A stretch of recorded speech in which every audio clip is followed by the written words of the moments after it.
চাটনি হলে মনে হয় ভাত রুটি পরোটা একটু বেশি খাওয়া হয়। বিসমিল্লাহির রহমানির রহিম। আসসালামু আলাইকুম, welcome back to FM kitchen. আজকে তৈরি করে দেখাবো খুবই মজাদার টমেটো কাঁচা আম দিয়ে চাটনি।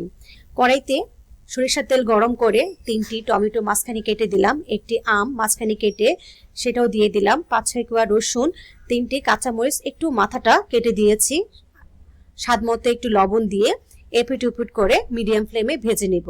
ভাজা হয়ে গেলে টমেটোর উপরে খোসাটা ফেলে দিব। পরে হাম্বল দিস্তায় নিয়ে টমেটো আর যে আমটা সেটার ভিতরের পাল্পটা ছোট চামচ দিয়ে এভাবে করে নিয়ে নিলাম। নিয়ে বাকি যে উপকরণগুলি আছে সেগুলি দিয়ে হাম্বল দিস্তায় একটু ছেঁচে নিব। আপনারা চাইলে হাত দিয়েও কষলিয়ে নিতে পারেন।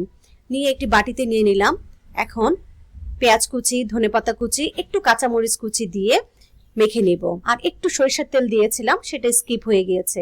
লবণটা একটু বুঝে শুনে দিতে হবে, আগেও দিয়েছি। আমার রেসিপিটা কেমন হয়েছে বলবেন, আর ভালো লেগে থাকলে লাইক কমেন্ট সাবস্ক্রাইব করে আমার পাশেই থাকবেন।